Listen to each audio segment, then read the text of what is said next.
are some of the challenges that large businesses face. Now, most folks know me from the government contracting space, specifically in the defense and IT space. But one of my other passions is healthcare. I think all of us have found ourselves in the grips of healthcare, and how do we navigate that terrain? But let me get ready to share this article with you guys. This is what I wanted to share. And this is an article from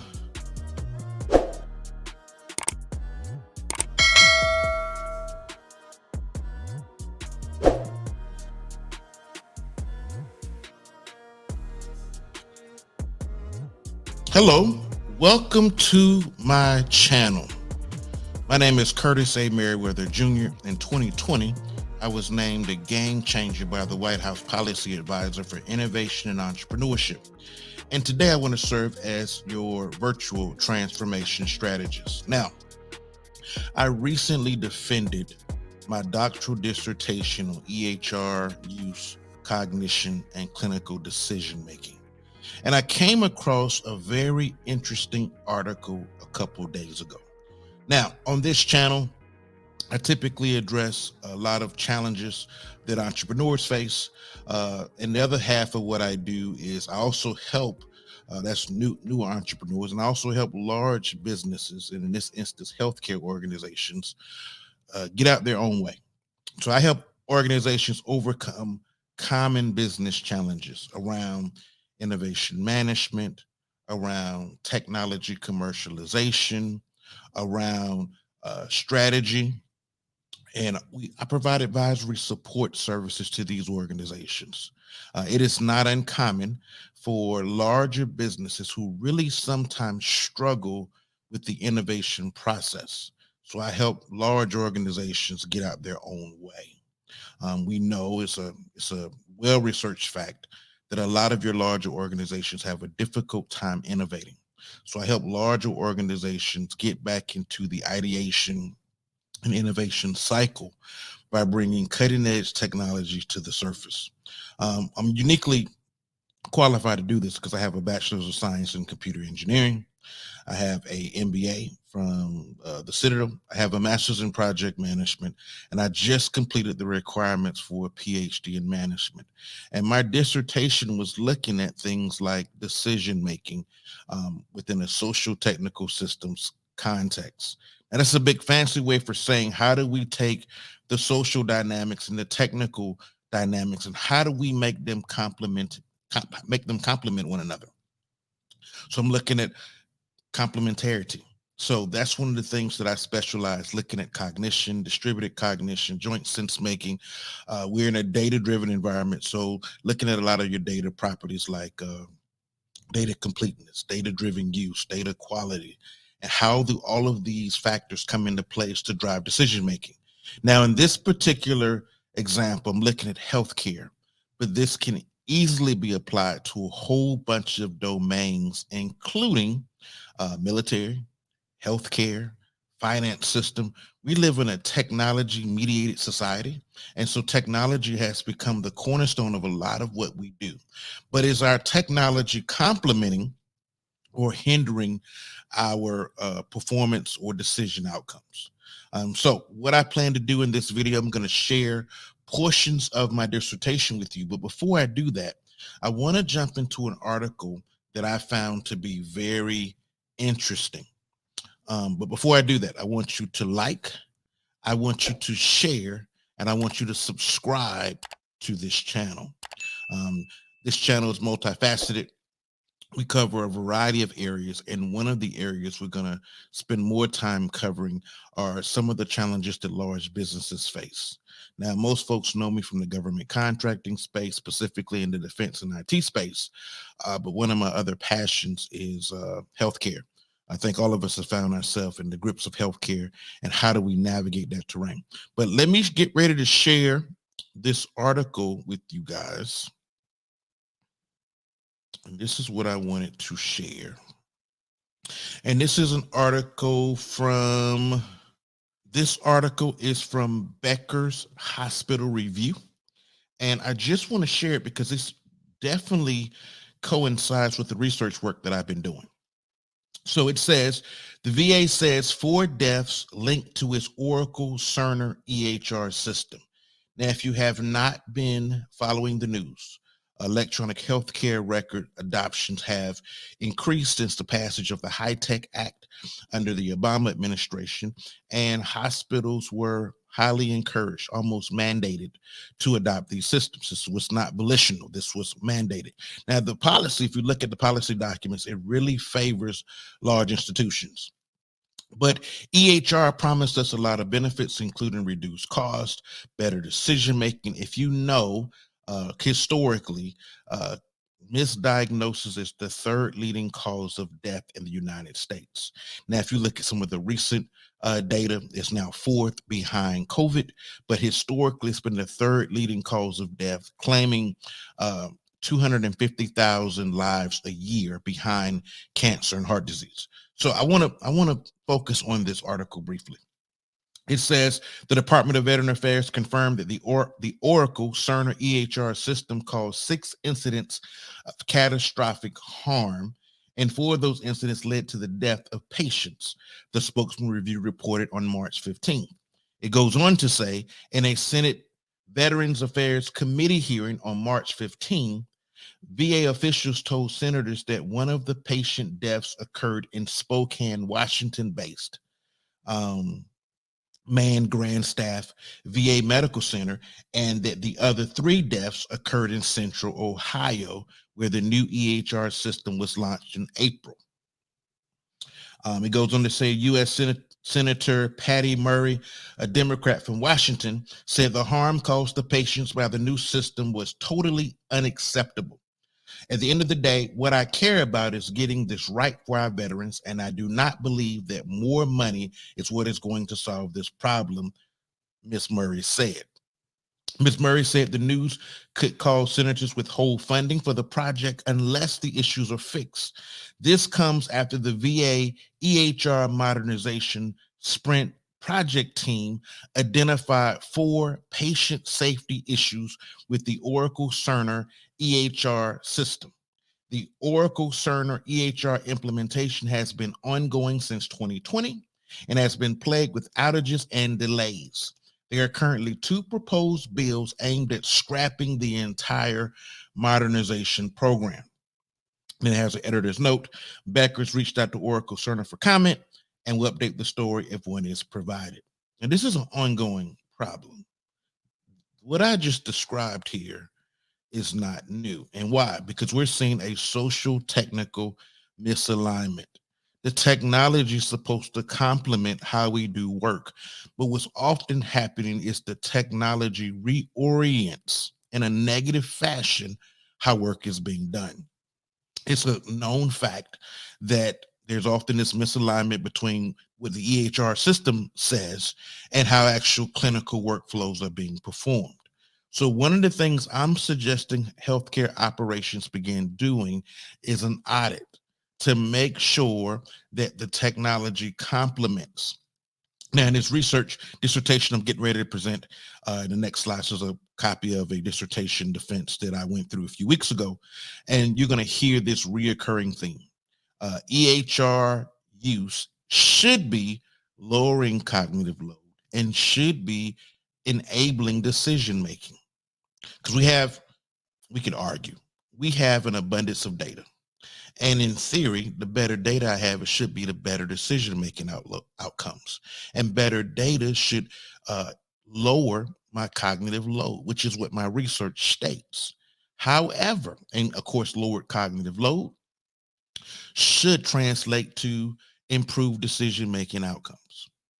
Sounds very, very basic. Now, we do need a certain amount of cognitive load in the research. I also look at this call it this continuum between low and high. Now, we can't actually pinpoint what the actual optimal range is, but we know too low cognitive load is bad and too much cognitive load is bad. So we have to find the sweet spot.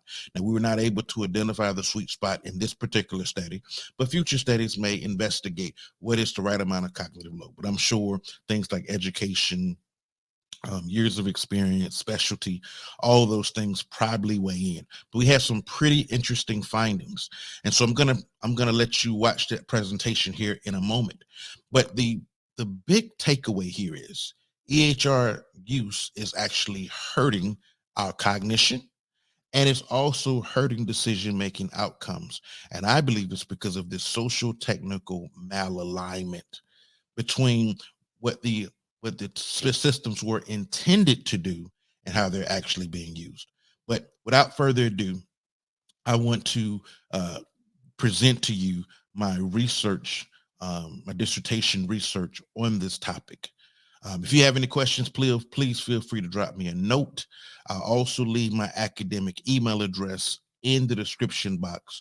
So if you have any questions about this research and want to talk about further, some of my ideas on how we can potentially work together to improve decision-making outcomes at your healthcare facility, I am open for consultation, strategic sessions, and advisory support based on constructivist grounded research and an empirical analysis. So if that's of interest, don't hesitate to reach out, and I would love to support your healthcare organization.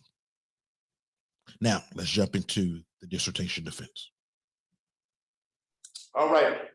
So my dissertation is entitled Cognitive Load, EHR Use, and Psychological Stress or Influence on Decision-Making Performance, specifically within healthcare. Now, many have heard me talk before, and I think when I first came to the program, I talked about what happened with my spouse and that process. But you know, on the way to Finland, Akina was supposed to join me in Finland. My oldest daughter found herself in the emergency room 10 times in a week. And the question that baffled me was every time she went to a different healthcare facility, why they didn't check the medical record.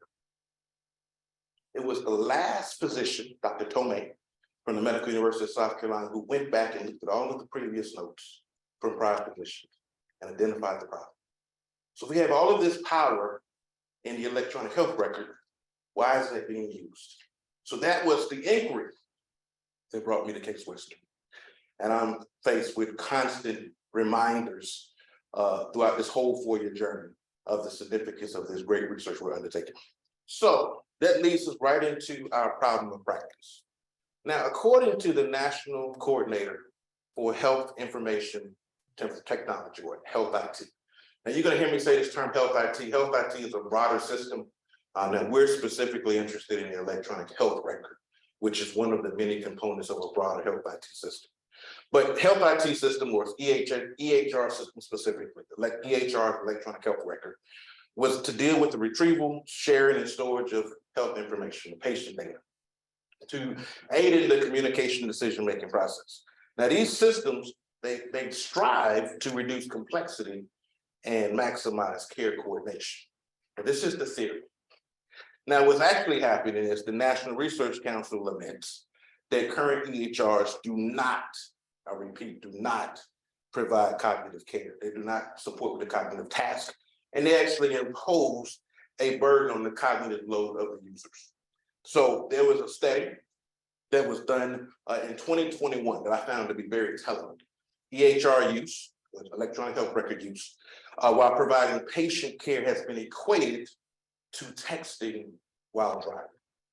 There are about 8,000 clinicians that were surveyed, and they gave usability a grade of F. Now, these are the various systems that are designed to address some of our clinical needs. So the research problem, in essence, it was touted to improve communication, better diagnosis, improve patient care quality, reduce costs, and empower patients. However, as Dave so articulately lets me know on a regular basis, these systems were designed for billing, and they have some secondary functions: scheduling, research, regulation, and compliance. This lets us know these systems were not created for patient care. Historically, misdiagnosis remains the third leading cause of death. Now, with the rise of the COVID pandemic, based on new statistical numbers, it will rise. You will see a rise to 4. So I've seen a study by the Centers for Disease Control a couple of days ago that had heart disease, cancer, pandemic, COVID-19, and misdiagnosis in number 4. That's a new development. Historically, it's been third. So in the early 2000s, EHR system was touted to improve overall patient care. In 2009, under the Obama administration, we had the passage of the High-Tech Act, which was passed to improve healthcare quality, reduce costs, improve methods for storing, analyzing, and sharing patient health data. 2009 to present day, the cost of these system adoptions has been incentivized through legislative processes, regulations, and compliance tethered to EHR use. So in this inquiry, we endeavored to find the answers to 4 separate questions to answer our overall question, which is how, in the presence of psychological stressors, what specific factors influence cognitive load and decision-making performance? What our 4 sub-questions is, how does EHR influence clinical decision-making? To number 2, to what extent does EHR use in clinical settings affect cognitive load, which is your working memory, specifically related to factors of system usability and EHR information overload? Our third question was, when using an EHR system, what are the specific influence on clinical decision-making? And last but not least, in clinical settings, does EHR anxiety and time pressure moderation dampen the established relationship between cognitive load and decision-making? So as we go through this study, I seek to address these 4 questions. Okay, so here's our theoretical frame.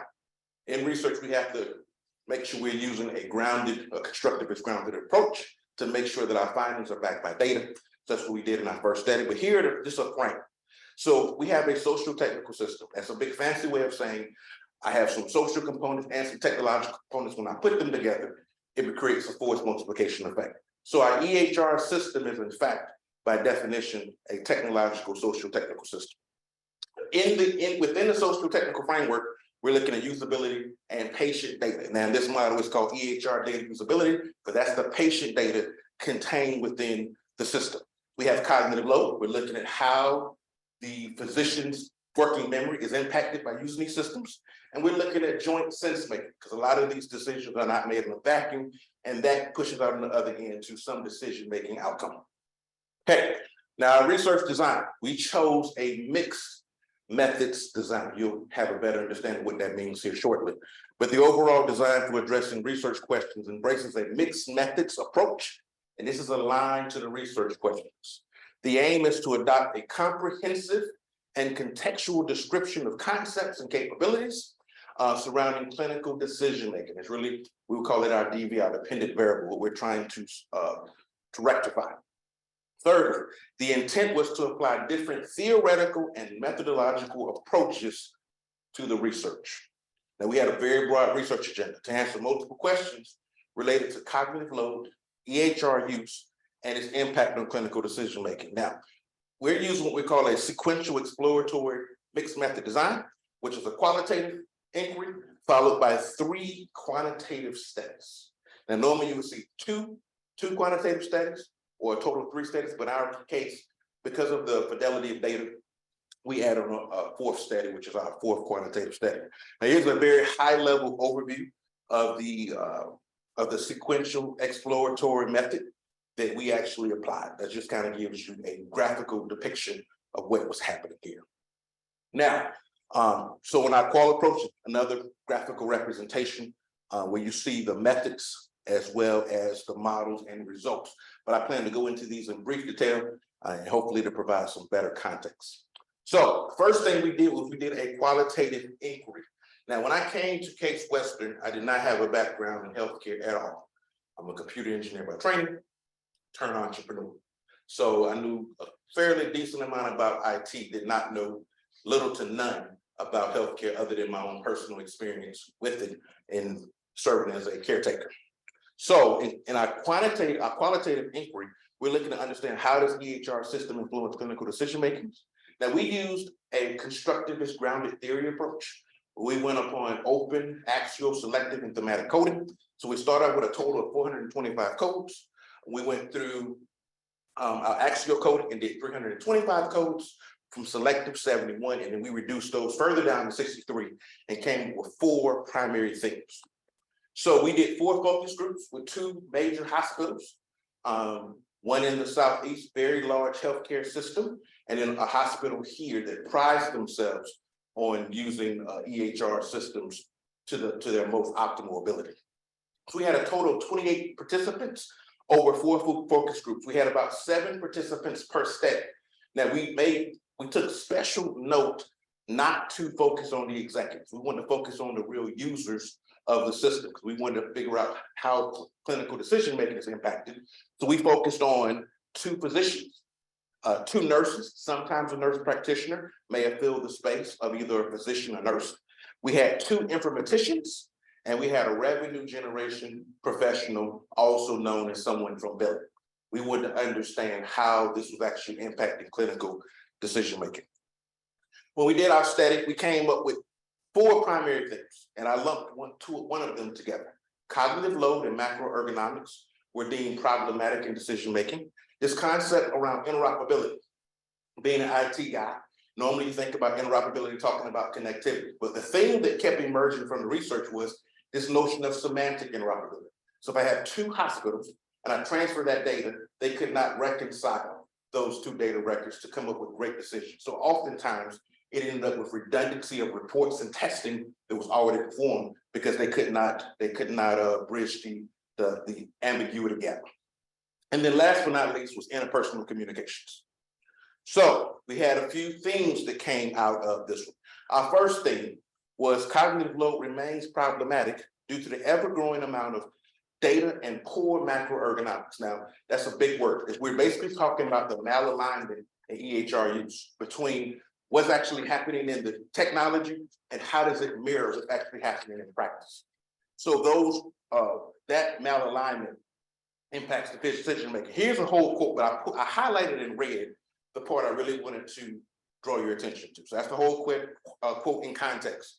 But this participant said, I would say that other processes or systems detract from your ability to make diagnostic or treatment decisions. All the pop-ups. They're talking about some of the nuances in the technology and how they go through alert fatigue and some of the other challenges to place a cognitive burden on the user. Second finding, interoperability is an dichotomous relationship that must address both connectivity, interoperability, and data sharing. For that, we want to draw special attention to semantic understanding. How do I translate the information in hospital 1 and hospital 2, and how do I bridge that gap from a knowledge perspective? And highlighted in red, the EHR vendors are only really cooperating in many circumstances because the government says they have to. And it's not because they want to, it's because they're forced. So they may not be making the interaction as optimal as possible. So this is talking about competitive advantage and folks protecting their market share for why we're not seeing some of the interoperability and semantic understanding that we could see. Third finding, said that one already. No, I didn't. Third finding 3, interpersonal communications must be adjusted based on the health literacy of the receiver in hopes of influencing behavior. When I was conducting the study in the midst of the pandemic between January 2021 and March, they had just passed the 21st Century Cures Act. And one of the Cures Acts now made it where non-client facing physicians were now having to interact with the public. And for example, pathology. Pathology simply, normally, historically, you would send your lab results in, they would provide the information back to the physician who ordered the lab results, and you would go talk to your general practitioner or your specialist who ordered the results. But now you're seeing that historically non-client facing physicians are now having to interface with public. So this one quote says, I was stumbling and stuttering, and how do I explain this? And what does she need to know? And so on and so forth. It was very uncomfortable for me because I never had to do this before. And go down a little further, says, so I think it's going to be a learning curve for us all. I found these findings very interesting. Now, based on that qualitative inquiry, based on focus groups, it set up the construct for our next 3 quantitative studies. So we have a conceptual model here, and we're looking at how cognitive load is influenced by EHR use. We saw some tension in the previous study where we see the EHR use is creating cognitive burden based on the some of the quotations I provided and based on what we're hearing from the Office of Health Research. So in our second study, first quantitative study, we want to see the extent to which EHR use in a clinical setting affects cognitive load, and specifically to what extent related factors of system usability, which we're really going to focus on here, and EHR information overload influence clinician cognitive load. Our patient data continues to grow at an alarming rate. So in the second, third, and fourth studies, we used the same data set. We collected enough data in our second study to continue doing analysis of studies 2, 3, as well as 4. But we had 514 physicians that responded. Now, we did do a combination of personal network, and we partnered with the Survey Health Global to do the studies. We did offer a $25 gift card. Some of this was still in a pandemic. Doctors were very busy. So $25 is an insignificant amount of money, comparatively speaking, but it was enough to motivate doctors to get involved. And they saw value in the research we were doing. So we did a survey, and we had about 32 different physician types that responded. You can see family medicine, all the way up to thoracic surgeons. So 32 different physician specialists responded to our survey. So we had a nice mix of actual physicians. Now, studies, all of our quant studies are focused on the physician. And our first study, we focused on, informatics, revenue gen, nurses. But in the second, third, and fourth studies, we're specifically focusing on the physician mix. Now, here's a construct table. Dave was very forthright in saying, hey, I need to give me some definitions what all these terms mean, because the words you're using and what I may reference them in may be slightly different. So we got a definition table, and you can see what the definitions are and who the source is. So I'm just going to show this one time, but in every study, we did an EFA. EFA is a way that we go and see where the relationships exist in the data. And we also did for every study a reliability and validity test for every study. So just wanted you to be aware that we did do this for every study, but I won't show it anymore unless it's requested. Correlation table. Now, in this correlation table, the only thing I highlighted 2 things in red, and that is information overload and cognitive load. So if you look at the third column, you'll see the information overload is correlated at almost at 0.5, approaching 0.5, in relationship to cognitive load. So we're seeing a relationship there. And then in our third to the last column, we have a correlation between usability and EHR data usefulness. Now, that's a big fancy way for saying the patient data that's contained in the EHR system. So that data becomes more usable. In theory, I should have more usability in navigating through the system to find the information that I need. Now, when we did this study, we had a few key findings. So I went and I ran this quantitative testing on it. Our R squared, which is our dependent variable cognitive load, all of these other factors, we got a 34% idea of how dependent variable is influenced by the IV, or the independent variable. Now, the thing that I found very interesting in this study, all of our controls were insignificant. We controlled for education, physician education, EHR system. The majority of our users were using Epic. I think next number 2 was Cerner. We looked for ethnicity. We also looked for specialization based on those 32 types. We did take kind of general practice and segment it from specialty. So general practice and internal medicine were a category by themselves, and we killed everything else constant. But the thing that I found interesting was that all of our controls are insignificant in this study, with the exception of years of experience on cognitive load, which makes sense. Based on how many years of experience, you probably have a better amount of cognitive flexibility and being able to balance the information that's coming in. So we found that interesting, and it's consistent with logic and rationale. Now, some of the key findings from this study, we found it highly usable. So as our data becomes more usable, it increases, highly usable, it improves cognitive load, which makes sense. If the data is highly usable, the cognitive stress should decrease. The second finding, EHR use increases cognitive load.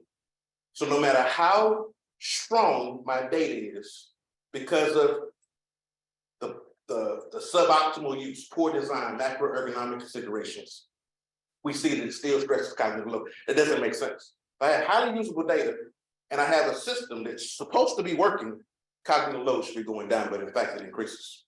Third, highly usable patient data reduces perceptions of information overload. So again, if I have highly usable data, cognitive load should improve. Highly usable data should, in theory, make my EHR usability increase, but it does not here. And then highly usable data should reduce, and it does here, reduce perceptions of information overload. So we're starting to see the tension. EHR use creates tension from a cognitive perspective. All right, so let's go. Let me make sure I'm being mindful of time. So in study 3, that was our first quantitative study, second study. Now, third study, second quant study, our question was, when using the EHR system, what are the specific influences on clinical decision-making?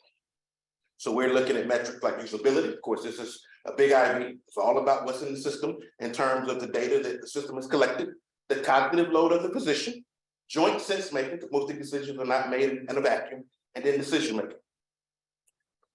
Here's our table again, with a couple of new definitions for the new variables we introduced, and it was just jump straight to key findings.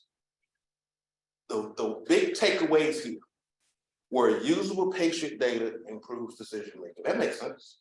If my data is usable, my decision-making should improve. That makes sense. But high cognitive load reduces clinical decision-making performance when using highly usable patient data. I found this interesting.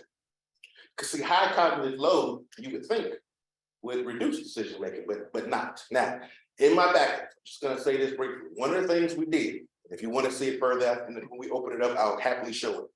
We tested our data set for high cognitive load versus low cognitive load. And we wanted to figure out, was our model best represented a low cognitive load model or a high cognitive load model?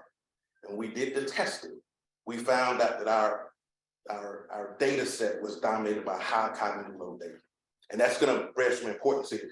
We did some difference testing and we found out, what was the best representation. And like I said, I can go into that later if that question arises. Fourth and final step. Within a clinical context, does EHR anxiety and time pressure moderation is either strengthens or weakens a relationship, influence the established relationship between cognitive load and decision making? Because we know there's your table again. Now, before I jump into the results, I want to share some key literature that I think is going to help shed light on the results section. EHR anxiety impairs decision-making performance under low cognitive load. Makes sense. But EHR anxiety is reduced when subjects engage in difficult tasks that occupies executive resources, AKA high cognitive load.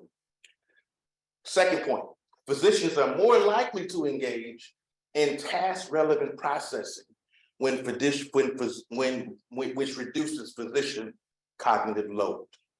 So the big takeaway here is, in our model, we were able to look at low to moderate versus moderate to high and see where the impacts were. So when we look at our results, under low to moderate cognitive load, higher EHR anxiety reduces decision-making by focusing on task-irrelevant functions.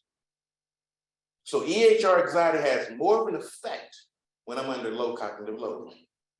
Under high cognitive load, high EHR anxiety basically is nullified because they start focusing on executive functions. Deep knowledge work is what Peter Drucker would say. So under high cognitive load, EHR anxiety is not an issue. So what environment do you think our physicians operate under most of the time? Under high cognitive load, time pressure promotes reliance on cognitive scripts. So you're not seeing a lot of deliberate, slow thought under high time pressure. You're seeing them go off of what they've seen, lessons learned, mental patterns and cues based on situational factors under high time pressure and high cognitive load. Okay, so that was our 4 studies, very quick, fast overview. Now there were some integration points that came out of these 4 studies. Number 1, EHR use is a source of cognitive tension for clinical decision making. In study 1, we noted that EHR use influenced by cognitive load. In study 2, usable patient data should improve cognitive load. Should. We know that it doesn't.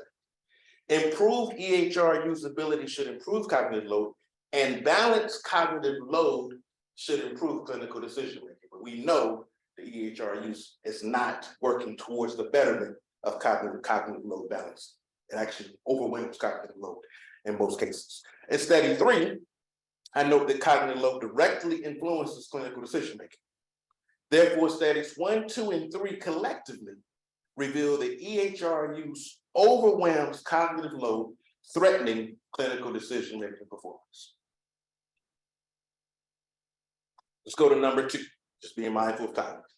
EHR use, interpersonal communication, and semantic interoperability, that first step, those serve as bridges to better sense making. You cannot do interpersonal comms, well, you can't do joint sense making without some type of interpersonal communication with others and some type of semantic interoperability, reconciling data.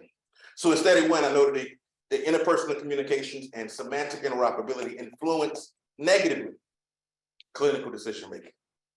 Semantic interoperability is known as the ability to exchange information unambiguously between different systems. And this is really came into it in our first study. We interviewed the acute response team, so emergency room workers or physicians. And so they were oftentimes having to deal with other hospitals, other patients being transported between hospitals, and they were not able to reconcile the information they were getting because of the differences in the systems and how they were composed from an ontological and a taxonomy perspective. Okay, in study 3, sense making fully mediates the positive relationship between cognitive load and clinical decision making. Makes sense. Communication is the core of semantic interoperability and joint sense making. In clinical settings, the use of joint sense making and semantic interoperability is supported by EHR use. So studies 1 and 3 reveal that collective actions pave the way toward better coordination among healthcare personnel to deliver better patient care. Third, almost getting to the end, time pressure heightens cognitive load, as we discussed, and creates reliance on cognitive routines. In study 3, the research suggests that EHR systems unnecessarily increase cognitive load by complicating the clinician's work environment, thereby degrading their clinical decision-making performance. In study 4, our final study, we show that time pressure directly and positively influences cognitive load. Time pressure makes physicians more likely to revert to cognitive scripts and habitual responses because of what is familiar and plausible to them, which further exacerbates the problem of quick, intuitive decisions and fails to encourage slow, deliberate, rational logic. Daniel Kahneman, world-renowned author in the healthcare space, wrote a book called Fast and Slow Thinking. This is what he's talking about in that book. So therefore, time pressure increases cognitive load, complicates the work environment, and further influences clinical decision-making. So studies 3 and 4 overall point that the time pressure heightens cognitive load and increases reliance on cognitive routines, resulting in decreased clinical decision-making. And then our last integration point, high EHR anxiety is neutralized under high cognitive load. EHR anxiety is regarded as a success barrier to EHR use. In study 3, research findings suggest there's a critical inflection point between moderate and high cognitive load, where resources shift from anxious apprehension to focus on task demands. Study 4 reveals that when high anxiety and moderate to high cognitive load are present, physicians are more likely to focus on task demands and render better clinical decisions, because basically the EHR anxiety is nullified by the high cognitive load due to the employment of executive cognitive resources, deep knowledge work. When high anxiety and moderate to when high anxiety and moderate to high cognitive load are present, physicians are more likely to focus on task demands and render better clinical decisions due to the employment of cognitive resources. So high cognitive load and high EHR anxiety is neutralized when high cognitive load is present. Okay, some of our limitations. So when we conducted these 4 studies, I see a slide I deleted. So we did surveys, and they were self-administered. Sometimes there's a tendency to have survey bias. So one of the ways that you're able to control for this is get a third party into the organization to kind of to respond so that you can neutralize the response. So surveys force respondents to make subjective judgments at times. These judgments are often skewed, given the tendency to remember unfavorable information to a greater extent than favorable information. This was very prevalent. We heard a lot of people talking about the negatives of EHR use. We did not hear a lot about the positive of EHR use. And then we had some situational bias. We did this in the midst of COVID, in the midst of the pandemic. Matter of fact, COVID started waning, but we were still in the midst of this study. So due to the pandemic environment, physicians were short on time, limiting our access to target population. As a result, our respondent sample could have been more diverse. Our sample population was dominated by Caucasian males using EPIC within healthcare organizations. Our study sampled clinicians in the US only. We did not have any international diversification. Some of the implications, I found this to be very practical for the community. So one of the communities we want to influence is the healthcare human factors leaders. These are the folks who are very concerned about the usability of systems, especially systems that are focused on safety, and our e-health innovators. These results imply that EHR use unnecessarily increases cognitive loads, we found in our study, which requires more working memory resources and diminishes clinical decision-making. So one of the benefits that we believe this offers is by considering the findings outlined in the dissertation, digital health and healthcare human factors leaders will be better able to address the cognitive challenges. I think a lot of people recognize it, but I haven't seen a lot of studies where they've looked at this research from this vantage point. So my findings suggest that better EHR use will reduce cognitive load and hopefully facilitate better data utilization. There's been a lot of calls for patient-centered healthcare or user-centered healthcare, but I believe now that we have quantitatively and empirically looked at the data, I believe it has some great implications to work to better address the problem. And then last, but can't forget about the policymakers. There is a quote that I found very troubling in my qualitative inquiry, and I quoted it here in the second paragraph. There was a push by the Department of Health and Human Services to share data in the midst of a pandemic, a global crisis going on. And the CEO, I actually linked the article, so you can go look at it yourself. The CEO of EPIC encouraged all of his customers not to share that data with other users who were not on the EPIC platform. So she sternly suggested, she sternly encouraged them not to follow suit with DHHS recommendation. As a result, it seems that large companies are more concerned about their competitive advantage in their fight to maintain market share, putting oftentimes profits over people. So therefore, policy, regulation, standards, and regulatory enforcement, this was a suggestion, are desperately needed to move forward. New skills for the future, I think we're going to see a different physician workforce in the future, especially with the 21st Century Cures Act. I think you're going to see a bigger emphasis on change management, communication intelligence, decision science, how do I make sense of this data, and emotional intelligence, because of now having non-patient facing physicians having to deal with those roles now having to deal with the public. So how do we equip these clinicians with those skills? So I think you're going to see more training. Healthcare organizations have to create a more balanced profile to speak with computer and software. We see things like natural language processing, some of these new tools coming online, to lead others through tough and sometimes tenuous transformational journeys, both within the organization and within the patient's personal lives. So future research, the qualitative study produced a conceptual model with 4 unrelated things. Therefore, we believe a dedicated inquiry is needed to better address some of the social technical developments in this study. Secondly, we want to operationalize the future research via experimentation. There's a cognitive lab here in the Ohio area we want to do future post, I'll take it from Ivory, post PhD. We want to look at how we can partner with that lab to do some research to operationalize the information we found here through, various brain scans and that technology that we can harness. And then I believe cognitive load experiment will reveal new mediators. So we found a few information overload, EHR use, but I believe some new mediators will be discovered when we actually go through experimentation testing. And then there's a list of some selected references. And I will turn it back over to Colin. All right, thank you. I guess that hopefully people can hear me. We have we have this rule that the people who is furthest away will start from the committee, the questioning and deliberation. It's hard to figure it out, but I'll go just by the alphabetical order, unless Joe is here. I cannot see from the small page whether it's here. Hey, Collie, it's Joe.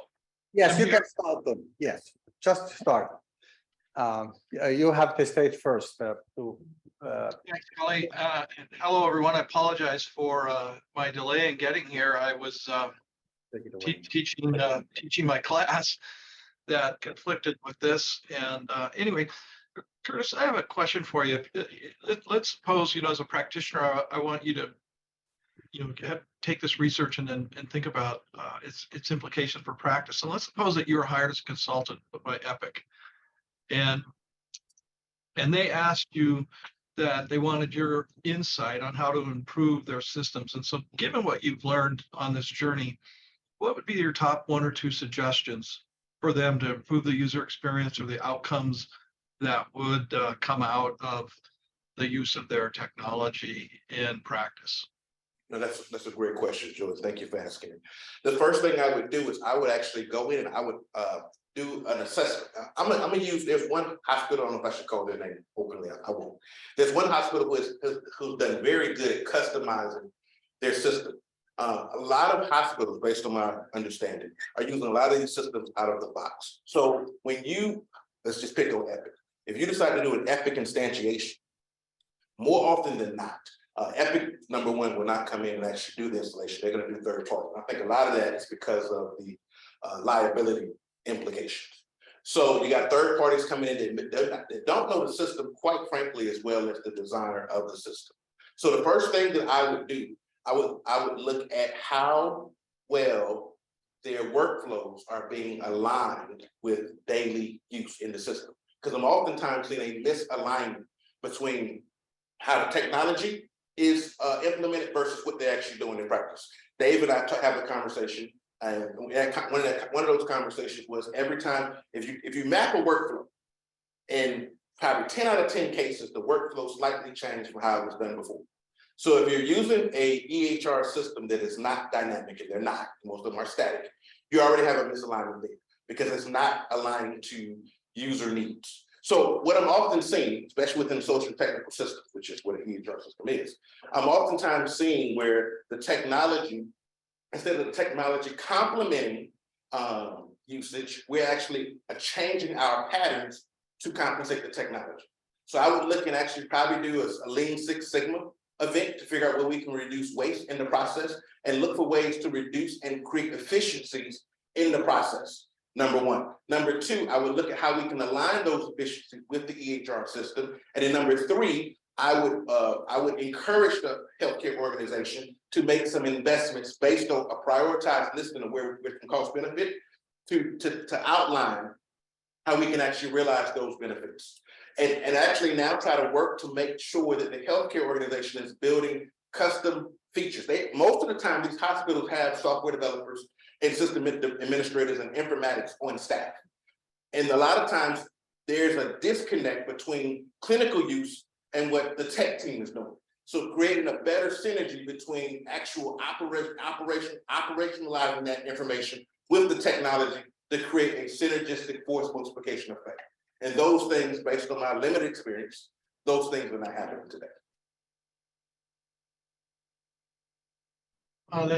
That's a good answer. It's really a hard question, though. Actually, don't you think? I mean, do we try to adopt the best practices, kind of ERP systems, enterprise resource planning systems that have been deployed automotive industry and healthcare and lots of other places. Do we take the technology out of the box and change the organization, or do we change the technology to fit the organization? And I don't know if there's ever a one perfect answer to that. And I thought your answer was really quite strong. So I'll pass the baton to the next question, and great to see you get to this spot, Curtis. Thank you, Jim. Right, I guess it's David Aaron. Yep. Okay, well, let the games begin. First of all, let me answer Joe's question first. Actually, before I even get to that.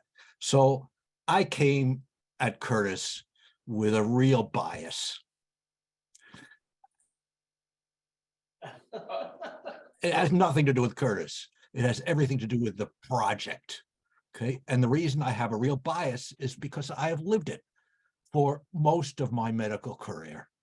I was there in the VA when CPRS, actually when DHCP was put in, that's even before CPRS, and then CPRS. And one of the reasons I decided to retire is the VA decided to change to another electronic health record. The one thing that I would do is ask the users what would be useful. That's pretty much always left out. But let's put that aside, and it's just my biases. And, you know, I wear them on my sleeve, and Curtis has had to get used to it, as he well knows. Curtis, could you put on your slide that has the definition of cognitive load? Yes. Actually, I'm going to need I'm going to quibble about a couple of definitions or ask questions related to the definitions.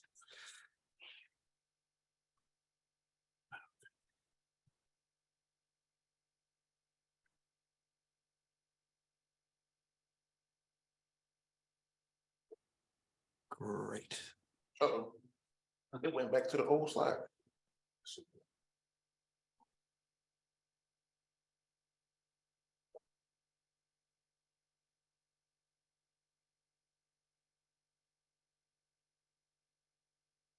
Yeah, let's see if it does it now. There we go. Okay, very good. So one of the issues with cognitive load, and it's that I think it's worth emphasizing, is that it's related to what working memory resources you have. And that's not a constant. It's a big difference when you come in first day in the morning and I've had a few Diet Cokes and I'm ready for my patients and a great day, compared with, you know, at 4:30, you know, everyone's trying to close the clinic and I'm still dealing with a patient. My working memory resources have definitely gone down by then. And I think that's one issue that is worth mentioning in terms of what are the things that might be able to be done is address how cognitive memory changes. Working memory resources. The second thing, decision-making. I'm not sure that when you say you're measuring decision-making, or I'm not sure what the quality of the decision means if it doesn't matter whether it's a misdiagnosis or a correct diagnosis. And so how do you deal with that? No, that's a valid question. And we did not correlate it for output. We correlated based on their perception of how well they were making decisions. Yeah. That would be a great thing to test. Yeah, and that's what so this is not decision-making, it is perception of decision-making. Correct. I think that's really, really important. Okay, fair. Let's see. Okay, so study 2. You had an R square of 0.34, something like that. Yeah, okay. Yes. What accounts for the other 65.9%? No, that's a fair question. So we had some of that went into, and I didn't put the statistics up here. Some of that was diffused between usability and information overload. I still don't think they made 100% total, but I believe we can honestly say that we're only looking at a subset of what actually goes into cognitive load, but it measured what we had here. So I'm sure that we could probably come up with 10 other factors that will probably influence cognitive load that probably give us a higher number. But one of the things we also did is we simplified this model. So in EHR data usability, you and I talked about this. That is actually a second order factor. And behind usability are three other values. That is data completeness, that is data quality, and that is data-driven use. So that second order factor, plus the result that we could have probably included several other things that would impact cognitive load, explains why we have 34%. Now, 34% is still a relatively acceptable number. Of course, we would like to see it somewhere around 50%, but I think that lets us know that we still have something noteworthy to investigate. Yeah. I would agree with that. One issue. So what I guess what I'm basically talking you through is how you're going to write your limitation section. So one of the issues on cognitive load is, what are the cognitive needs? Okay. And boy, do they differ from patient to patient. So probably the toughest case that I ever had was one where I had to, in front of an audience, no less, I was given 1-page description of the case, one side of a page. That's all the data I'm going to get. And I have to figure out what happened, what the diagnosis was. And that, that cognitive load was probably really high, even though the amount of information that I got was pretty small. But it was the nature of the kind of decision and the kind of case. And that's not something that's dealt with here. Fair. All right, that's enough for now. I think I've beaten you over the head enough. All right, I guess. I did have a head start, Curtis. You got to admit that I've been doing this to you for a while. Yeah. I appreciate it. All right. I guess it's Peter, White House. Hi, everybody. First, can you hear me from San Diego? Yes, we can. I didn't know that you were there. You would have gone before David. So sorry for not being there in person, Curtis, but congratulations on getting this far. It's always great to follow David, Aaron, because I feel like I have to calm the waters. But let me just ask you one general methodological question, and then one question along Joe's lines, which is, where do you go next? And you've given us a couple of hints when we've talked about it before.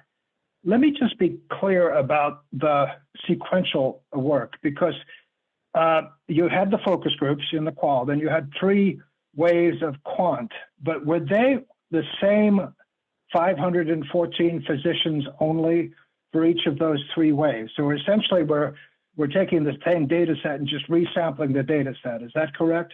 That is correct. We collected enough data in the second study to do the investigations in studies 2, 3, and 4. So the same 514 physicians. Well, it was 564. You kept 514.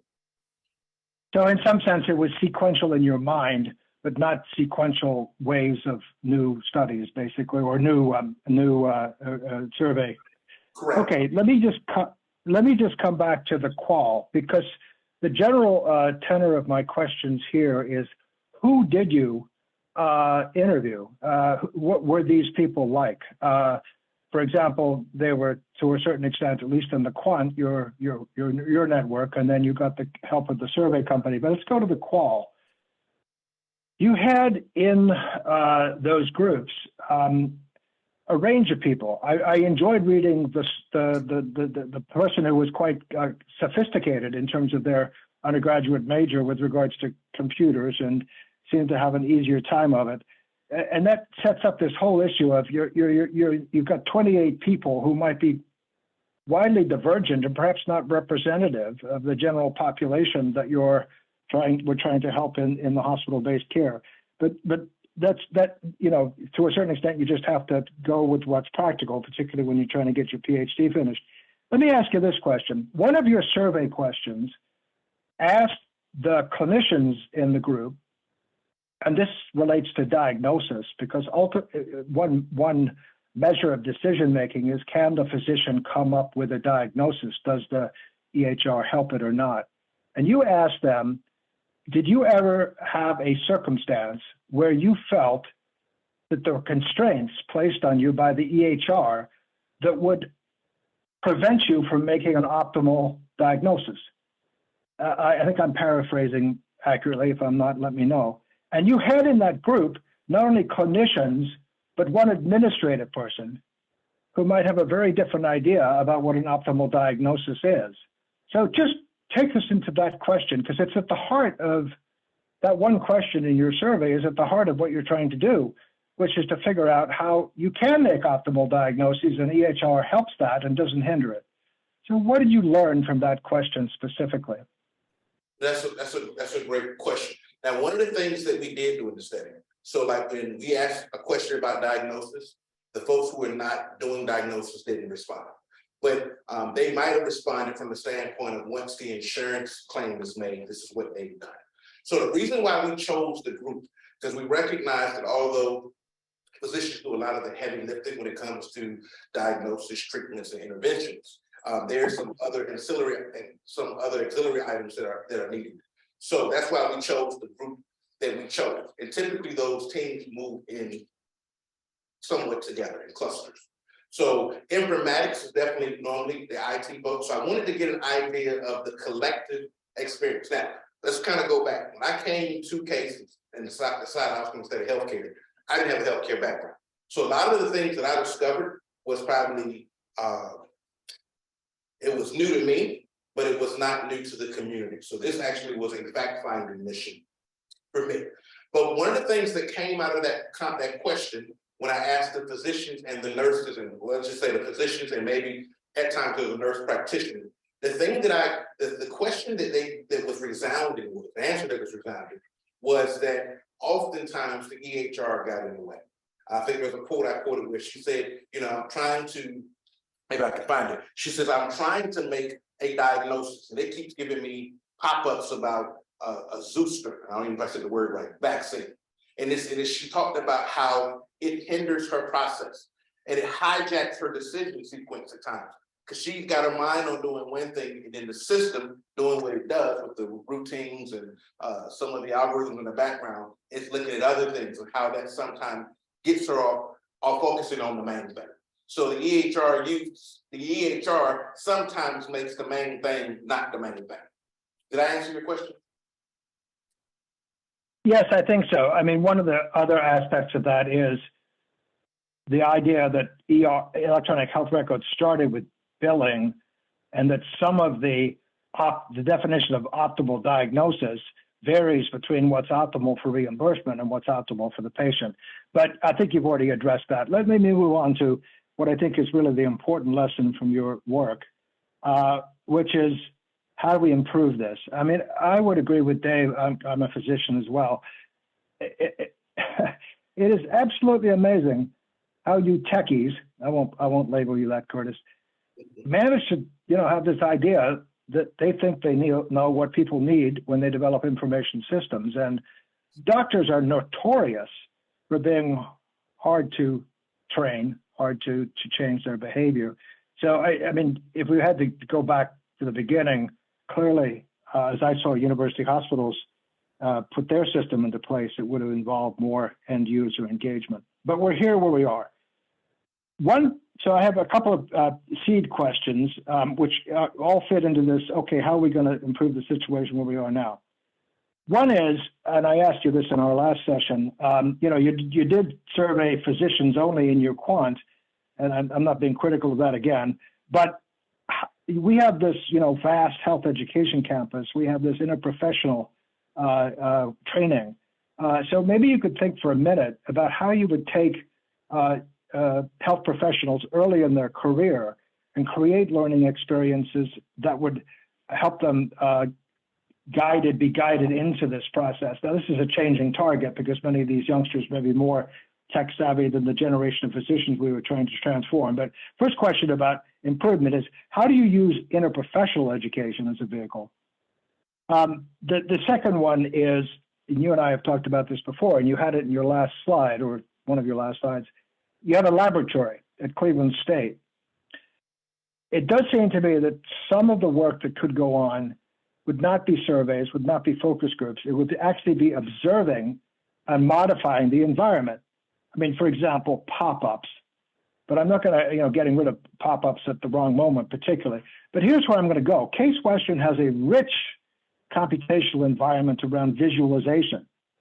And I guess I don't want to answer the question for you, but it does seem to me that how the data is presented on the screen would be an important part of how we can improve things.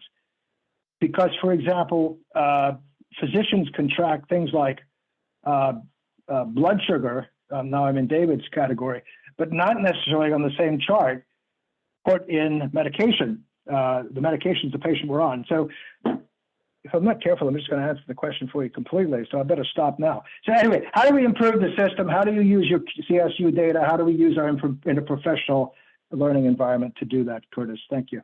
No, I think you're spot on. When I first came to Case, I came to Case to learn how to build an EHR system.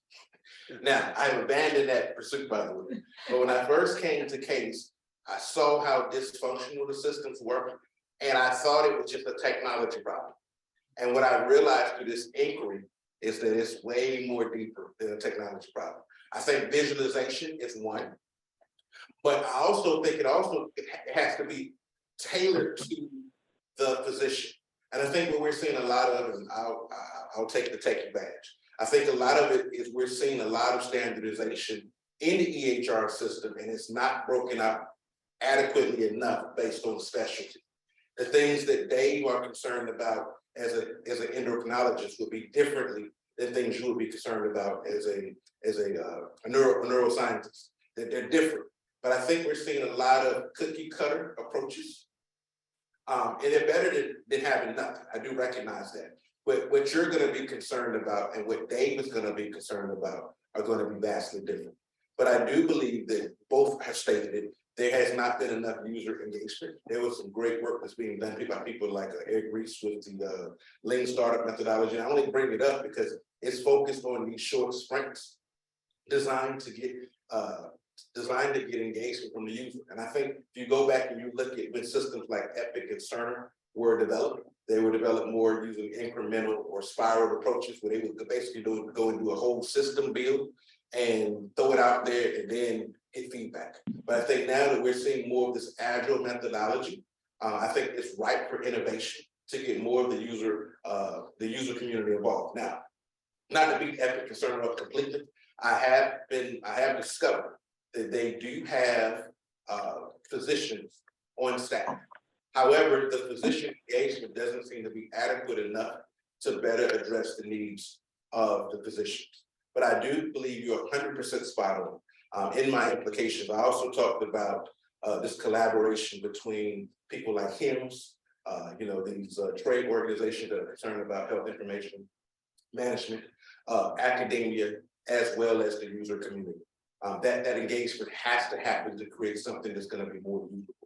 But I believe you're going to have to see a paradigm shift, where we're going to see improvements in diagnosis and hopefully a deflation in cost. I think it's going to have to come from bringing the bright minds on the table who are good at what they do and taking a design-centric approach to design a system that really, really works. I don't think that's going to be a short-term solution, but I think that's something we can shoot for in the next 20 years if all the right powers get on the same page. But you also mentioned medical education. Medical education is very vital because we're having to train the next generation of physicians and clinicians. So we can influence them and introduce things like decision science. Like, there are some decision science tools in the EHR, but what I saw they were very limited. They did things like median, average analysis.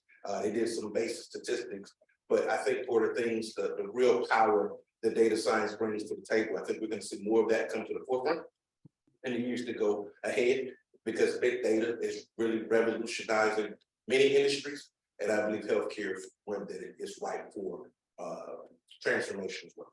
Did I answer your question, Peter? I think we're asking you a lot of questions that, yeah, I'm going to give you a yes, even though every one of your answers could promote a bunch of other questions. Like, I'll just say, without asking it, this claim that electronic health records have actually saved the healthcare system money, or could potentially, would be an interesting one to explore. I mean, technology is often introduced into medicine with the claim it's going to save money, and it rarely does, frankly. But anyway, we have JB Silvers on the line here. He can answer that question for us. So I'll pass to the next person, Carly, which is maybe you. No, it's not yet. It is in May. in May. All right. Okay, so Curtis, congratulations on take extra time to finish the fourth study, which is very important. So that's great. My comments, questions are related to three areas. One is limitations, as you mentioned that the data, especially like data study 2, 3, and 4 are survey data collected from only like one source, and you have a future method to address it. But for now, and you also therefore it's subject to the method bias, and that is good. And also there's some other issues regarding the construct overlapping issue, as you pointed out in your correlation table. So this is all good, but I think for the future, for the publication purpose, probably the better analysis, taking care of the method bias, and also those issues should be taken into consideration for us to better understand some of the results. So that's the limitations. So for the future research, I think one thing is, I mean, you have all the data regarding the 3 dimensions of your data, of EHR data usabilities. So it might be very interesting to deep into the effect of each individual dimension of those 3 things: data completeness, data usefulness, like something, plus the third ones. So I think that is, I mean, for me, I think, getting to the details is very good. And another thing, I think, and it's in line with Peter and Joe's comments or questions asking you about the implications. So you answered the implications in general, but if we based on only on your study, let's not think about you go to the individual hospitals to diagnose the problem. Just based on your study, and you identified 3 areas. I mean, majorly 3 areas. That one is better EHR data use. Another is time pressure. The third one is anxiety, EHR use anxiety. With limited resource, which one you think is the like number one issue you are going to address? I think based on environmental constructs, I would address the EHR anxiety, because I think it's the easiest to fix. And I think we can address that through training. In our qual study, one of the things that was a reoccurring thing in the qual study, of course, we had to come down with a thematic analysis. But one of the things that came up was the training. Oftentimes, I'll pick on Kaiser. Kaiser, one of the ones we study. Kaiser has a robust training program. However, the physicians don't have time to go to the training. And by the time the new updates come out, they haven't been trained on the old systems. So I think that is what fosters some of the anxiety. I think, and Peter mentioned it, you have a minimal number that are true, I'll call them tech backgrounds, who understand the kind of the trade-offs of technology and are better able to navigate that, but that's not the majority. So I would work on flexibility in training programs. I don't want to put more time on the physicians because they already have physician burnout through all of the documentation issues. but some type of refinement from a training approach to minimize the EHR design. I think that's one of the easiest ones to address. And they can become more useful in using the system, because anxiety is normally a byproduct of discomfort. So if I can address that, I think it will create some ripple effects downstream. Okay, that's very specific. Yeah, thank you. All right. All right. First of all, congratulations for getting this far and having the persistence. I have many times sent you back a lot of paper with a lot of corrections. I would say that Curtis is an engineering mind, so learning to write academic prose has been somewhat challenging for him. But I can sort of congratulate you for being perseverant and having showing, as the Finns say, sisu on this. Because it is not easy, and it shows your humbleness to the effort to sort of learn. Given that, I'd just like to ask you one question, which you have interesting data set. There are some limitations which we know about it in the measures and some self-reported things and so forth. But it's just a probably reflection also of the challenge of actually doing empirical research on this area, especially selecting outcome variables which are reliable other than self-reporting things. We looked at other options, but we couldn't do that, like their leaders or peers reporting their perceptions of the performance and so forth, which have been tried, but they're all of them have limitations and impose significant effort, additional effort, just to collect the data. But there are some other things. You had a very complex set of constructs, and when we started this effort, I said you cannot have one kitchen sink model. You have to tell a story, and I think that we have been able to tell some sort of story where the center is in cognitive load.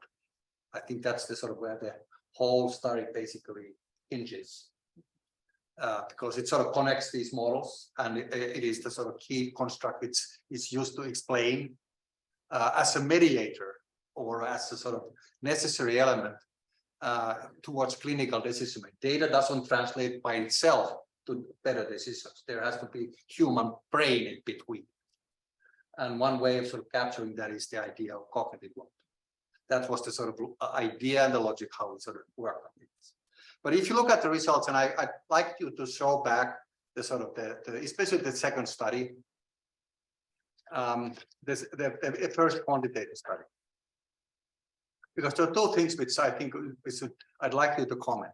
Okay. The first one is that if you look at the results, they're a little bit, they show this tension or bifurcated effects, because if you look at the first one, it basically says that if you have better data, it will increase cognitive load, which makes a lot of sense. People actually will heed attention to the data and they will start think more.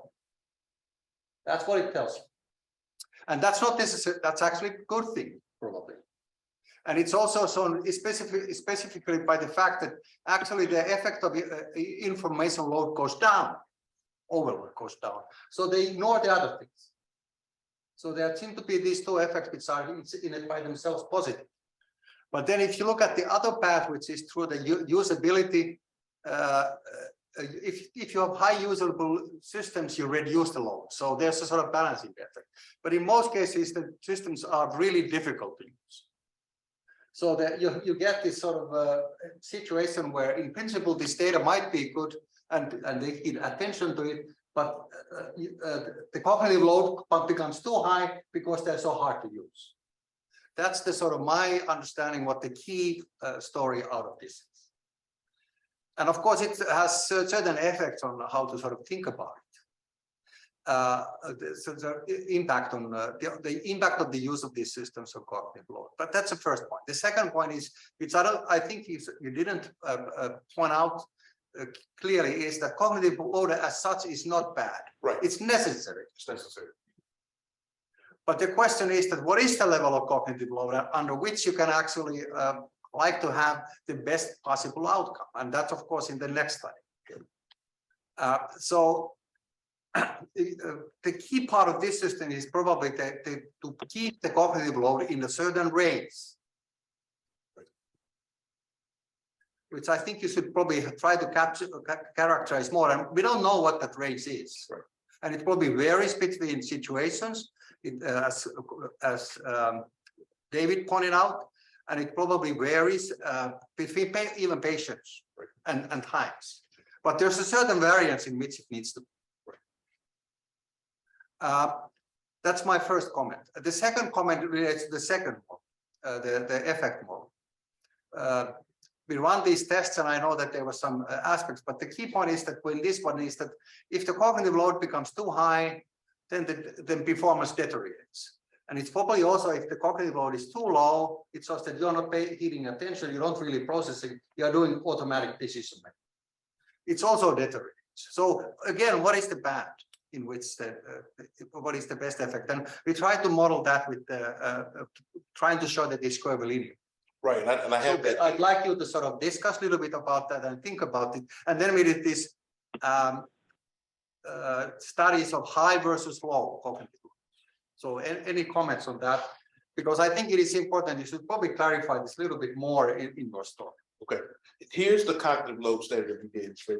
Thank you, Colin, for bringing that up. Yes. I didn't want to belabor getting through it, but we did do some cognitive load analysis. Yes. And we do find we have a cognitive load relationship, but it's not, the effect size is strong. So for purposes of this research, we relied on the linear relationship for parsimony. However, we have to be mindful, as Kylie mentioned, there is a curvilinear relationship. So if you look at the unstandardized betas, you can see the cognitive load is 0.286, which is decent. But you see that the cognitive load squared, the curvilinear relationship, is what that means, falls, more than half at 0.099. So it is there. And then you can also see under the last column of the significance that the significance is almost non-existent in terms of the quality of it's good for cognitive load, but it goes up and approaches 0.05 when we look at the cognitive relationship. Then, of course, for those who are math weenies like myself, there's the formula for the bell curve. So we can see, but we can see that, as Kylie mentioned, there's a range. When cognitive load is too low, it's like, So what is finding that optimum range where decision-making can be optimized in the presence of cognitive load? Because it is in fact needed. We just don't want it to be exorbitant. So, finding that sweet spot. Wasn't something we were able to measure here. Maybe that might be something we could tease out in the experimentation post-PhD. Yes. Right. And the second question is that it's a sort of implied in these discussions that there's causality, but do you think that you have established causality here? I think we have established likelihood. All right. Because there are a lot of constructs that for example, the cognitive load model that Dave brought up. There's some other things some other antecedents that could be added to that. But I think we have suggested strong likelihood and probably teetering on causality. All right. Those are the sort of main comments from me. Are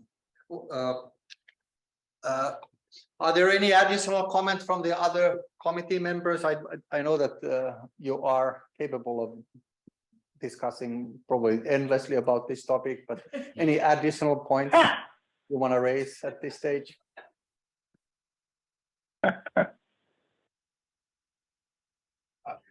I think I'm good, Kali, but if we need one, I've got a couple. But, all right, just do a couple more, just for the sake of fun. We still have time. Okay, Curtis. So now you're almost into the club, and so I want to ask you a question as a member of the club, right? So I want to say, okay, you have a new PhD student comes to you and says they want to do work in this area and they want to learn from you and build on your work. So the first question I have is would you advise them to take a more technical focus or more organizational focus? Oh, that's a great question. I would take the organizational approach. I don't think we have a technology problem. I think we have an organization and policy and administration problem. And by no means am I saying that the healthcare is bad. I'm not saying that. However, I think there's a lot of technical power being applied to the solution. I don't think there's a lot of how we're being applied to organizational soft skills, requirements building pieces that are non-technical. We sent a man to the moon, I don't know how many years ago, but so we don't have a technology issue. We have a policy malalignment, organizational, non-technical problems. I think everyone, myself included, is probably looking at this from a technical standpoint, and we realize that technology is not going to solve our problem. Okay. I wanted you to take a stand. I wanted to take a stand on one side of that argument. Okay. So then what's the method I use to go figure out this organizational problem? What is the research question now? Well, past you, you're going to help this new PhD student. What question, organizational question, do you want to answer? I would look at it still from a social technical perspective, because I believe they're both necessary. But I would be asking, what can the organizational do with the EHR system in place to improve clinical decision making? That was not the question I asked before. So what specifically, that would be applied in a very customized, specific format for the institution. What we try to do here is create generalizable data. But if we're talking to Metro Health or university, we'll be looking to see what can they do in their specific instance to improve decision-making outcomes using the current system. Oh, well, okay. I'm gonna push back a bit on that in the way I make it. Maybe it is a social technical problem, and most likely it is. But you say we don't have a technology problem. I'm going to argue we do. Just not to be provocative, but I believe probably that's true. And you looked at the curvilinear relationship in the data, and I've done research where we've increased cognitive load on people. And we looked how efficiently they can move their mouse and how fast they can make decisions. And what we find is it degrades greatly as their cognitive load goes up and their error rate goes way up. And so if we're thinking that potentially there is a curvilinear relationship as load goes up, potentially decision-making quality goes down, and I'll say it gets slower and there's error rate is higher. Isn't that a technology problem? Yeah, it is. So it goes back to the social technical, but if we go back to the organizational piece of how the organization functions and see what the requirements are there, I'm gonna go back a step further and say the technology is probably in place, probably needs some adaptation. I think we agree there, but I think we have more of an alignment problem than we do a technology problem. And I'll pick on Metro Health. So there's a guy named David Kanger, and David Kanger tells me, he's over at Metro Health. He's an informatics. I think he's a medical doctor as well. And he tells me we have figured out how to maximize our EHR system. We have created wrappers and all of these different add-ons that now, by the way, belong to Epic. Because if you build anything on the Epic platform, Epic says they own it. However, they've created their own MUMPs. That's what Epic is written in. They've made their own MUMPs, add-ons and wrappers and adapters to better align with how Metro Health does work. And he tells me, not a physician, he tells me that it improved their delivery outcomes greatly. And the other hospitals should do the same. So that's probably where some of my bias comes in. What can we do organizationally? There's some technical nuance, but what can we do organizationally to make sure our systems are better aligned for how we do work here? Because that's not going to be the same situation at Cleveland Clinic or University or Mayo Clinic. So developing a tailored custom solution for that hospital, I think, is key. Okay, I bet David probably wants to ask a follow-up question or two to this, so I'm going to pass the baton over to David. Good morning, David. Can you separate the technical from the organizational problem? I don't think I don't think you can. I don't think you can. But Joe made me pick a side, so I just wanted to pick a side. I understand. I understand. So here, let me just give you a few results that so this is a survey that was done 2 to 3 months after the implementation of Cerner at the Spokane VA. Okay. 62% of respondents disagreed or strongly disagreed with the statement, relevant patient information is readily available within the new EHR. Okay.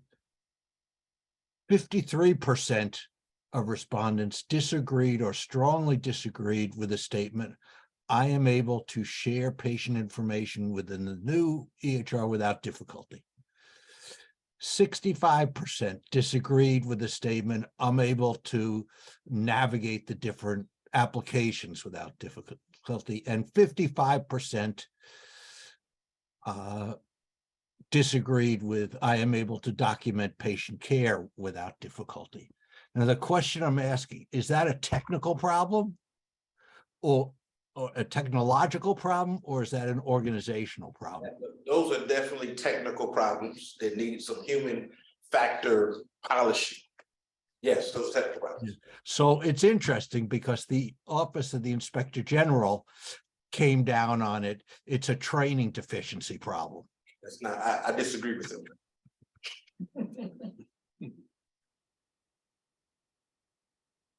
But I think to try to disentangle the technological from the organizational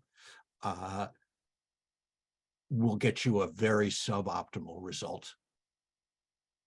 I agree. See, Dave, you taught me that when you fix one thing and three other things break, you told me that was by definition a wicked problem in complex systems. So we have a wicked problem. For a lot of reasons.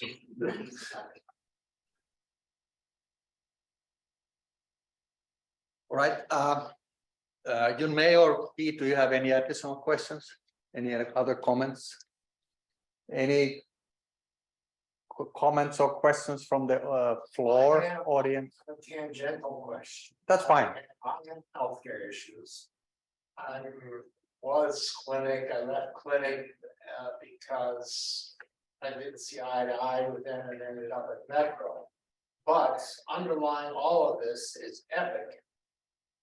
And my question is, I don't know, other than what goes on at Metro and the clinic, is Epic national? Is there some other software developer that is also trying to step into that arena? I mean, generally, for something of this nature to be successful, as in, all technologies, without competition, you basically end up maybe where you don't want to be.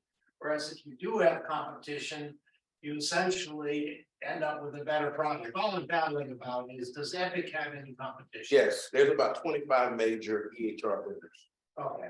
Epic has it. So to answer your, I think, don't quote me on this. I think Cleveland, David knows better than me. Cleveland may be on CERN.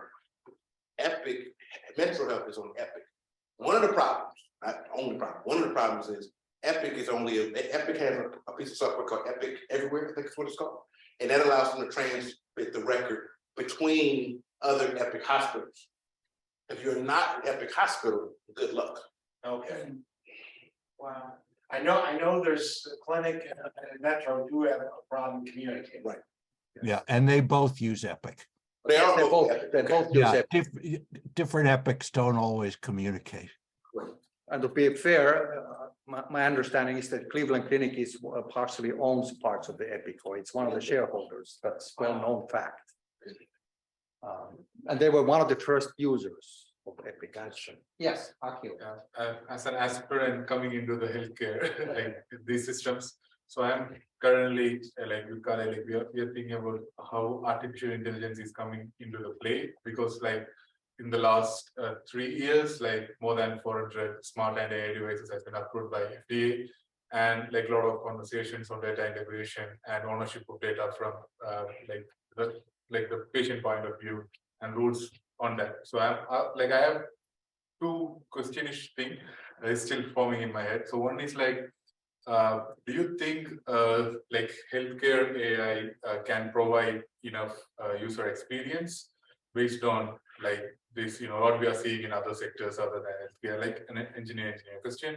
And the second is more towards like Okay, yeah, maybe you can go with first question. No, I'm gonna give you my honest answer. Artificial intelligence in healthcare scares me. Yeah, And I'm gonna tell you why. Because if you don't properly train the algorithms, you'll keep getting jumped. And then you can't even go back in and figure out how it got trained that way, but it's based on the data that comes in. So the artificial intelligence, machine learning it offers all these great benefits, but there are a bunch of unknowns. And I think it has even a greater potential to bias the data and give you a lot of unintended consequences. So and I'll say until in quotes, because I don't know if I'm not personally comfortable with giving the healthcare system that much data. Just looking at what I'm seeing now in other industries. So we often talk about the benefits of AI and machine learning, but if you look at some of the horror stories that are happening, like I'll just give it a basic example, like even when it comes to credit applications. If you're looking at some of the biases that are introduced there, you're going to only see those increase on the healthcare side of the patient data. I know Google and some of those companies are trying to get into space, but I'm actually happy they haven't overtaken yet, because I still think we have much work to do. Yeah, that's kind of my second question, was like in line of automating inequality. But like one another question which was more generic was like, do you think like pandemic pushed the like couple of half-baked solutions to the full floor because of the necessity or something like that, because you were doing the study during pandemic? I also feel like this conversation in AI around the sector is putting the peer pressure of putting AI everywhere. So I'm thinking like if you see something similar during pandemic, when like these technologies need to be there and they are like not fully tested or half-baked in some way, and now they are on place and it's not user-friendly or something like that. No, I do believe it exacerbated the problem. I think it's pushing technology to the forefront. This whole technology roadmap, I think it accelerated it, and for reasons that I'm not 100% true. I think in our society, I worked for the government many years ago, and they would catch on to a buzzword. Didn't know anything about the underlying mechanism of how it worked. But like, for example, I'll date myself, 2004, service-oriented architecture was going to save the world. And the Navy was spending billions of dollars in SOA technologies. And half of the folks who were briefing these technologies didn't even understand the difference between a Corba versus a SOA, and now, agile implementations. So I think we even say this in healthcare, people are latching on to buzzwords because they're seeing like artificial intelligence, machine learning is very common in banking, but a lot of static processes. As the processes become less static and become more dynamic, my personal opinion, I don't think AI and machine learning should be there. There are too many rooms for it to malfunction. Thank you. Right, I agree. Curtis, first, congratulations. As your colleague, cohort member, and assistant academia, I'm very proud of you. I have a question in regards to your implications when you said something so very interesting that you think as it relates to practice, if these EHR systems would be able to, instead of using the out-of-the-box system, that they would tailor it toward the specific doctor's practice and their subject matter of expertise. Have you had the opportunity to float that idea to some professionals in medicine to see if that is something that they would really be more, comfortable with? Because I think about Dave, and we all love Dave Aaron. We all know how Dave is, and they said, hey, as soon as the VA got that new HR system, I said, thank you for helping me push my retirement. He's out the door, So, but when you said that, I said, that's something very interesting. Have you had the opportunity to float that idea to see if your medical professionals, if that's something that they would feel comfortable with? The short answer to that is no. Now, David Cabler brags about how well Metro Health has done with that. And of course, that's an isolated comment. I get it. Here it is. Most of the hospitals are you got some nonprofits. Nonprofit does not mean broke. Right. And there's supposed to be more community stuff. But all of these hospitals have shareholders or board members for nonprofit, and they're trying to hit revenue targets. And I know that the nonprofits are supposed to be about mission and all these great things. And I'm not saying they aren't, but at the end of the day, it's about competitive advantage. When you start talking about that type of investment, it's going to be a significant monetary investment. Yeah. And I don't know if the hospitals today are ready to make that. I don't see costs going down anytime soon, personally. Matter of fact, they're going up. We can get into a whole debate about what happened in 13, 14 with the change in the ACA and all of the health care implications, but it's still a money-driven industry. And that's going to be a significant investment. And if it's not incentivized, meaning if we use EHR use was incentivized by the federal government starting around 2009, and that's how we got all the EHR systems we have today. They have not delivered to the hype, and the federal government incentivized that to the tunes of hundreds of billions of dollars for hospitals, and it unfavorably gave advantage to larger hospitals versus the smaller rural hospitals. So if there's not incentive to do it, I think you're going to find a minority amount of hospitals that are going to take that cost on. I have one follow-up question. Can I ask? Yes, of course. You mentioned something else, Curtis, that provoked me to ask this question. Have you had the opportunity to have discussions with some hospitals where, of course, let's just say hypothetically, they have been able to save costs? However, the service value, is that something of a performance metric that any of the hospitals, once they achieve this, whatever this cost efficiency is, does service value come up? And then how did they measure service value? Was that from the customer standpoint, or was that from the professionals that were administrating the service? That's a good question.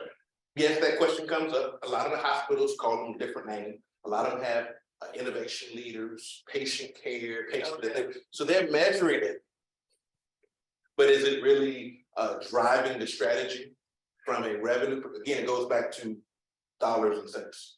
So is the cost benefit there given the attention that it needs today? My personal bias kind of says no. Okay. Thank you. All right, good questions and comments. Anything else? I have one comment to make for you, and it's not along the line of what we've been talking about, but I suggest you take a quick look, maybe 15, 20 minutes at Gartner database. This is something I've been able to license since the original VP that was here for tech, and it's amazing stuff. I took a quick look at it yesterday in preparation for this. If you just type in EHR or spell out electronic health records, you'll see some 23 and 22 charts and things you might be able to use at another time in your conversation.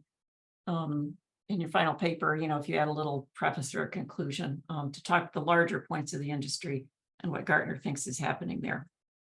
Thank you, Karen. You're always a great resource. And that's on the management list of databases, so it should be easy to find. You have to go in through our list. Don't just type Gartner. Yes, ma'am. All right, Mike, I was waiting. Only because I asked Michael this. How do you feel? I don't know yet. We'll see what verdict Kylie gets me to.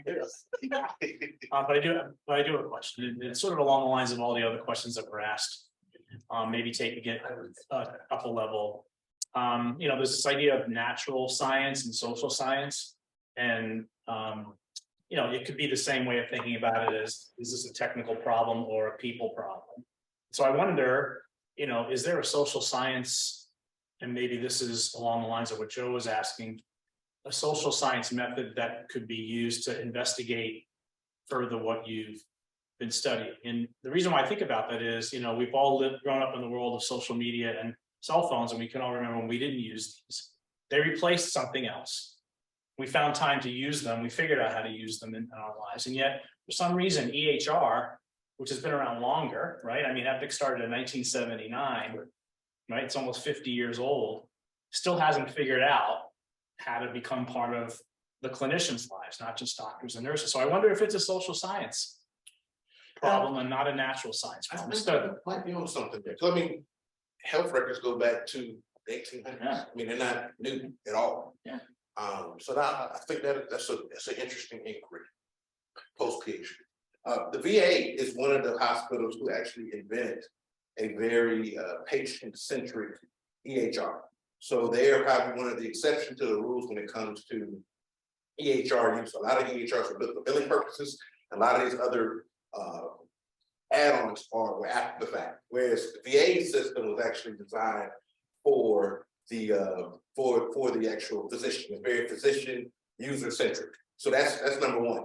In terms of the exchange of the information, this has been a growing problem. I can't speak to the VA specifically because I didn't study the VA. But we have been seeing interoperability issues very prevalent.